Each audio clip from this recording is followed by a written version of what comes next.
You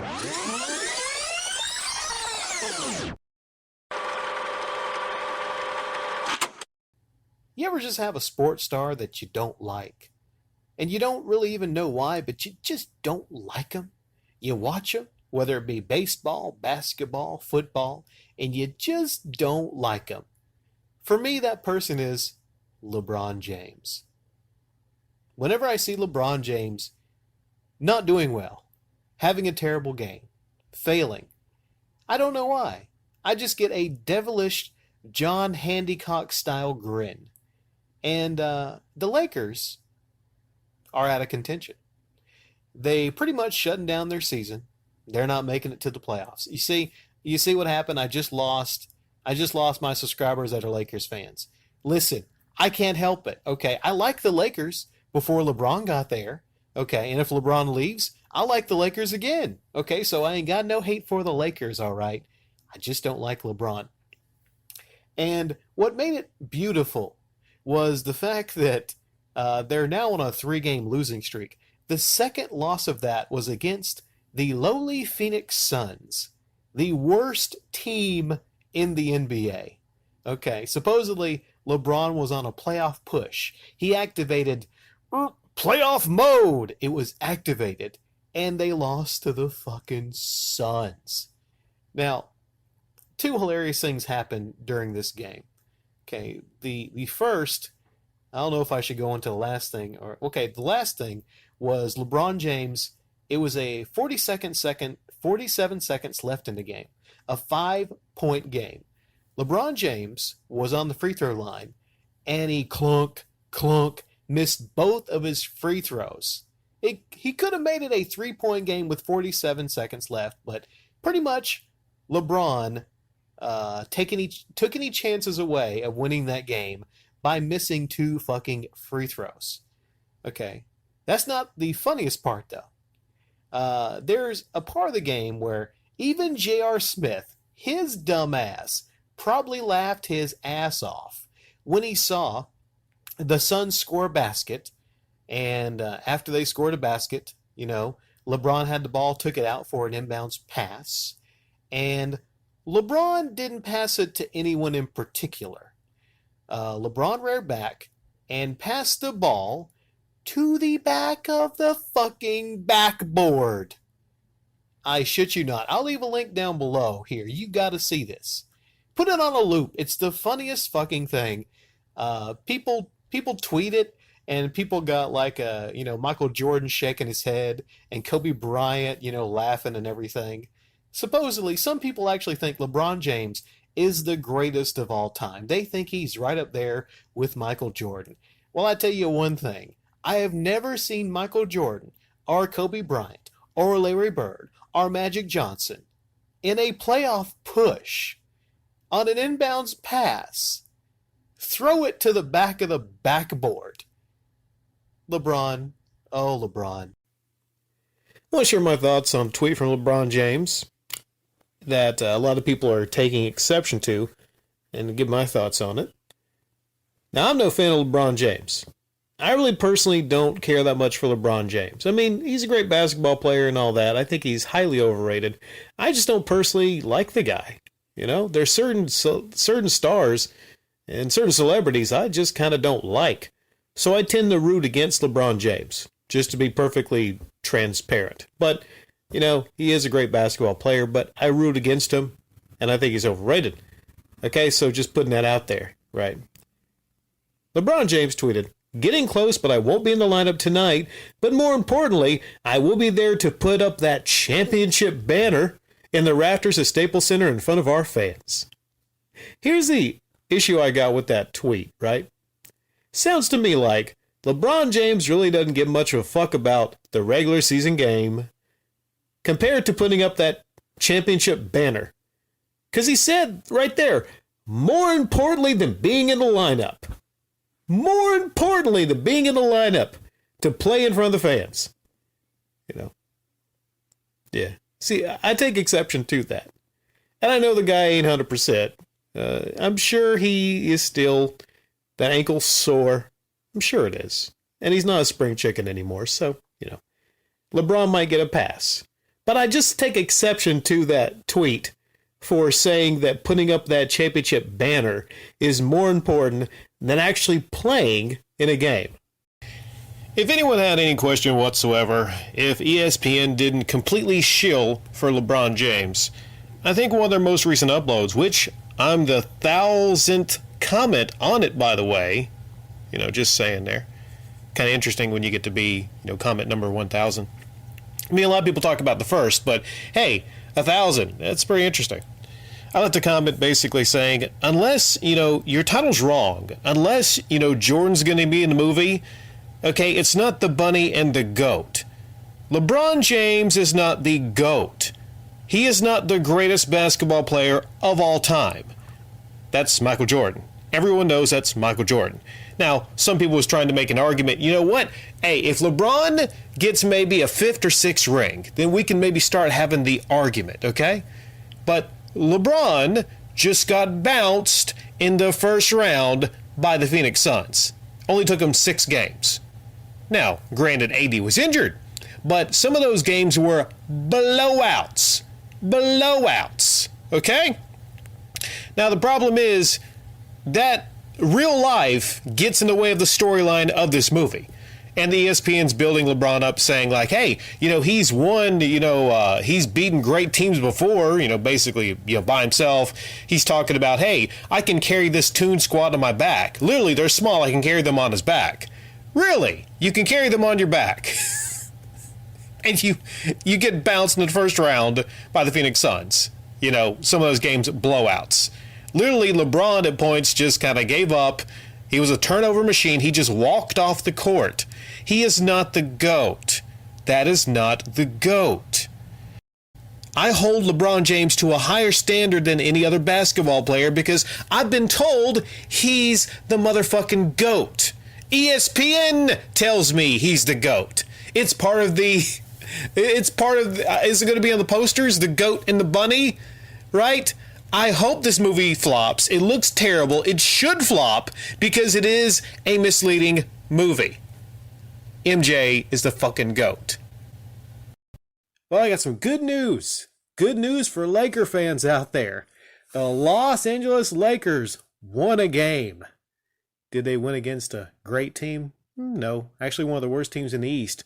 But a win is a win. Was it a blowout? No, it was actually kind of a close game. It's actually kind of a disappointing game, actually, for most of it, because the Lakers were behind for most of the game to the Detroit Pistons. But a win's a win, right? LeBron James, though, got ejected along with another guy. His name escapes me right now. I mean, sorry, it's the Detroit Pistons. I know Cade. I don't know any of the other players. But LeBron James, he straight up, and I'll leave a link to a video. I'm not sure where I'll get the video from, but check out the link down below, and you will see LeBron James straight up punching this guy after a free throw attempt. And that is going to be the face of the NBA, right? The guy that a lot of people defend. A lot of people call him actually the GOAT. Straight up just stole a punch on a guy. But it wasn't like a straight up like, I'm going to punch you and you're going to punch me. No. It was just like he looked and he saw an opening. Then he just kind of hit him across the eye. And he hit him so hard he bloodied the guy. Now, what happened was everyone had to break them up, And LeBron, he didn't go back and try to hit the guy again. Actually, he just ran away, scared from the guy. This guy was looking to fight LeBron James. But LeBron James wanted nothing to do with this guy. Now, if it was Russell Westbrook, okay, there would be some fighting if it was Russ. Russ don't, but I don't think Russ would actually be the kind of guy to just steal a punch on somebody for no reason. LeBron, no, maybe it's because he was having a bad game. Maybe he was a sore loser. They were losing to the Pistons. Maybe that was some frustration just coming off LeBron James, hitting him across the brow there. And it's pretty graphic. This guy's going to need stitches. I've seen boxing matches where there was less blood. ESPN, there's an interesting tweet somebody left. And let me see if I can find this here. Give me a moment. This will be worth it. Koo says LeBron James punched someone in the face, causing said player to gush blood from their face. And we got an article on ESPN destroying the guy gushing blood and painting LeBron as victim. Pathetic, but predictable. So I don't know how the media is going to like kind of weave this. Sports media is going to kind of weave this. ESPN is going to kind of weave this to be this guy, he's out of control. I mean, it is a bad look because this guy was kind of on a rampage. He was pushing people over to try to get to LeBron James. But to be fair, LeBron James is the guy that punched him in the face and caused him to bleed. So whether that happens on the basketball court, anywhere, if you get punched, if someone steals a punch on you, then you're going to try to get your punch back. Now, I could go different directions here. I could actually do what I'm not going to do, which is disagree with the actions that one LeBron James took in the game against the Pacers in overtime. Now, if you're new to the channel, I don't really like LeBron James. There's several things I don't like about LeBron James. I don't really much care for the Lakers, especially led by one LeBron James. But I gotta say, I'll give him his due. 39 points. He put on a show. He did. 39 points against the Pacers, that's not bad. Of course, the Pacers are not exactly a good team. They're currently sitting at 13th out of 15th in the Eastern Conference. Yeah, I mean, but still a good performance. So what happened here was LeBron James had 2 fans ejected from the game. If you're watching this, you're like, well, what's going on? You're looking at it and you're thinking, did he just get 2 hecklers removed just for heckling him? And I think to myself, does any NBA player have that power to actually get officials over and just point at some fans? Because, if I see that happen a lot, then maybe it's just some fans that were booing or whatnot. I don't see it happen that often, but it made me think, well, if the mighty King LeBron James, deems it, then he'll just remove fans on a whim. But I don't think he's done that a whole lot in the past. I don't think there's any instance I remember where LeBron James actually called people over to have 2 fans ejected. And believe me, I'm sure a lot of fans have booed at LeBron James and heckled him throughout his basketball career. But I'm trying to figure out, like a lot of people, what exactly did they say to him to rile him up so much? Maybe they've been heckling him the whole game, and maybe that wasn't good if they're Pacers fans because, sometimes players are heckled and then they do better. Hence the almost 40-point performance. Apparently what happened was, and I watched Skip and Shannon, and I think to myself, okay, they're going to talk about this. Shannon might, because Shannon and LeBron are, big pals. So that's kind of part of LeBron's media there is Shannon. Because like I said, they are pals. He was talking to Skip, and it's hilarious. Skip is actually trying to needle him and find out exactly what these fans said. But Shannon's not going to repeat what they said, during that broadcast. And Shannon's asking, Skip's asking all these questions to Shannon. Through the magic and the power of the internet, I found out. Because some of the other fans that were near them tweeted out what they were talking about essentially was wishing that LeBron James' son Bronny died in a car accident. And they were saying things to that effect. That has no place in a basketball game. I get it. Some people might say you pay your money for a ticket. That means you get to act up any which way you can. During an actual basketball game, saying that kind of stuff, It's one thing to heckle somebody. It's one thing to tell them that they're terrible and their performance is terrible and to try to get them to miss free throws. But it's another thing entirely to be talking about somebody's family in that manner. And apparently they kept repeating that. They keep yelling that to LeBron James. But it doesn't matter who it is.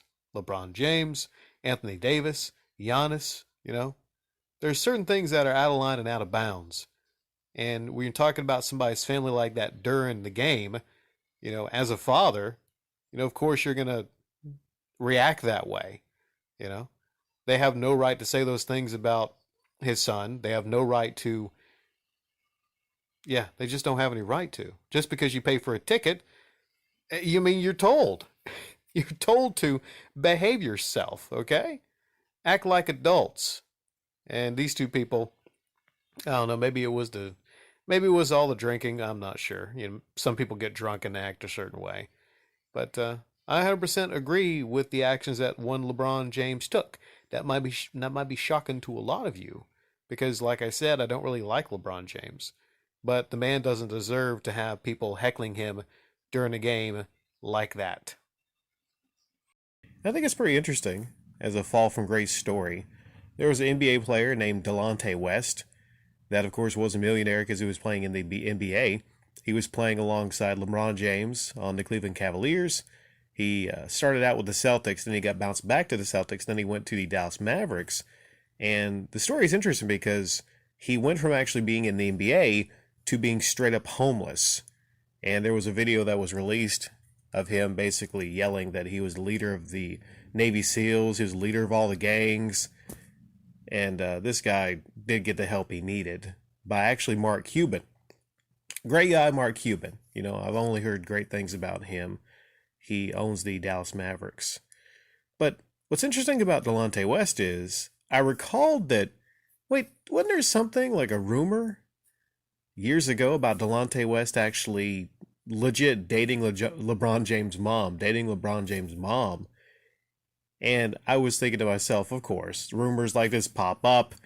I'm looking at this guy, I'm like, there's no way this homeless guy, you know, this guy could be ever in a relationship with LeBron James' mom. But then I dig a little deeper into it. Then I think to myself, okay, if that is going to have any legitimacy as a story, I gotta look at actually what happened on the court. And what happened on that court was a spectacular performance starting out by LeBron James in that series. He had 38 points, I think, in game one versus the Celtics. He was on a tear. It was almost like nothing could stop LeBron James back then. But something did. They was up 2-1, and then they lost 3 straight games in that series. After that, LeBron James left Cleveland, and he took his talents to South Beach. And he teamed up with Bosch and Wade, and the rest is history. But it doesn't make any sense. It just makes no sense for LeBron James to actually, I mean, nothing was wrong with him medically. He didn't have an injury. He wasn't sick. I mean, and you can't say it's just he's collapsing under the pressure because that really wouldn't make sense. Not that big of a drop-off for such a dynamic player back then. And then I start to think about Delonte West. I start to think about his mother. And you know what? I think betrayal was the thing that really kind of broke LeBron back then. Could you imagine if you found out, and supposedly he found out right before game 4 about this, if you found out that someone was sleeping with your mother that you knew, and it happened to be your teammate, your point guard on that court, there's almost no way you could actually go out there and play that game with any level of focus. So for this to actually be true, what I would have to do is I would have to watch these games, and I don't have access to these games, but I would have to watch these games and actually see how LeBron reacted to Delonte. You know, if he just didn't look at him, or when he actually walked by him, if he looked at him in disgust. Yeah, it just doesn't make sense, you know, for that kind of performance from LeBron towards the end of that series. It doesn't, unless it's a guy that found out his teammate was boinking his mom. So I actually looked up pictures of his mother from back then, and I would say, I mean, not exactly my cup of tea, you know, but she's better looking than you would think LeBron James' mom would look, you know. So back then, I could see how Delonte West might be interested in his mother. Now, at the end of that series, you see LeBron James walking to the back, and that moment where he famously takes off the Cleveland jersey, and then the announcers say, "Is this the last we've seen LeBron playing for the Cavaliers?" It's just an interesting comment here because, It's almost like the announcers and a lot of people kind of secretly knew that he was leaving. So yeah, not only, like I said, was his play terrible the last 3 games of that series, but he makes the decision to leave and take his talents to South Beach to team up with his buddies, Bosch and Wade. And it makes perfect sense if it's a guy that's just been betrayed by somebody on his own team to not only leave, but to team up with 2 people that he trusts. Maybe 2 of the only NBA players back then that didn't sleep with his mama. Ha ha! I kind of feel bad for LeBron now a little bit. Not really.